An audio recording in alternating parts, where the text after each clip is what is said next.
เป็นผลงานเพลงคอยแย่งใจเนาะเป็นผลงานเพลงที่ว่าอาจารย์ดอกเพลงในจำพอนว่าท่านถือมาเพื่อเป็นกำลังใจให้ทุกท่านที่ว่าถือนักถ่วงหรือว่าอุทกภัยเนาะมองให้ได้กันแล้วกันเนาะผิดพลาดประการใดก็ต้องขอโทษขอเอาให้แน่ๆนะ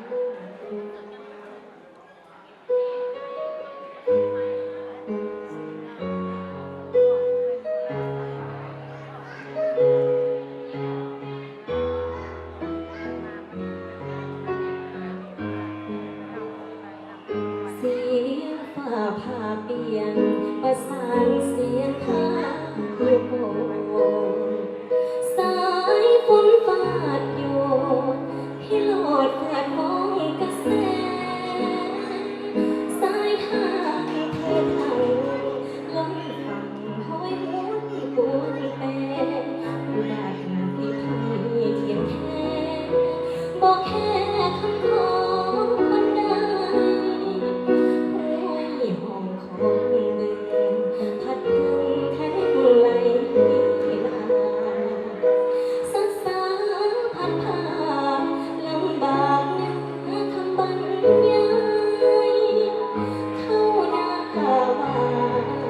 สงสารสูญเหียเสียหายชีวิตทรัพย์สินมากมายมันไม่ได้สู้ผิดตา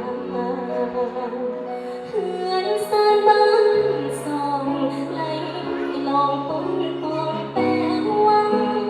น้ำตาพาใจจนพังความหวังและรังให้ค่า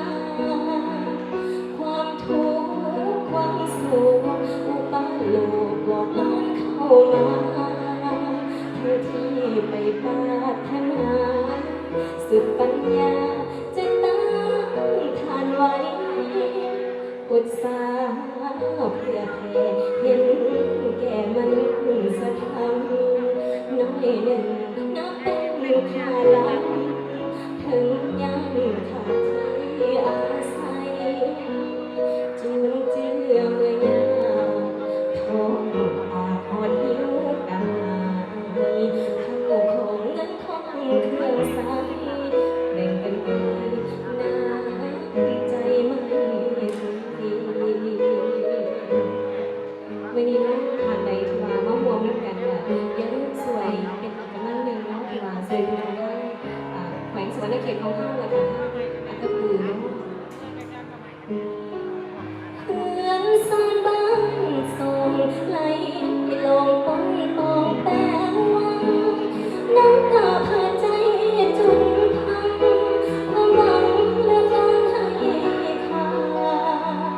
ความทุกข์ความโศกอุปาโลกหลอกล่อนเข้ามาทั้งที่ไม่ปรารถนาสุดปัญญาจะต้านทานไว้อดสาเพื่อแผ่เห็นแก่มนุษย์สักครั้งน้อยหนึ่งนับเป็นค่าล้ำถึงยังขาดที่อาศัยจุนเจือเมื่อยามท้องปากหอดหิวกายเข้าของเงินทองเครื่องใช้แบ่งกันไปน้ำใจไม่ยังดี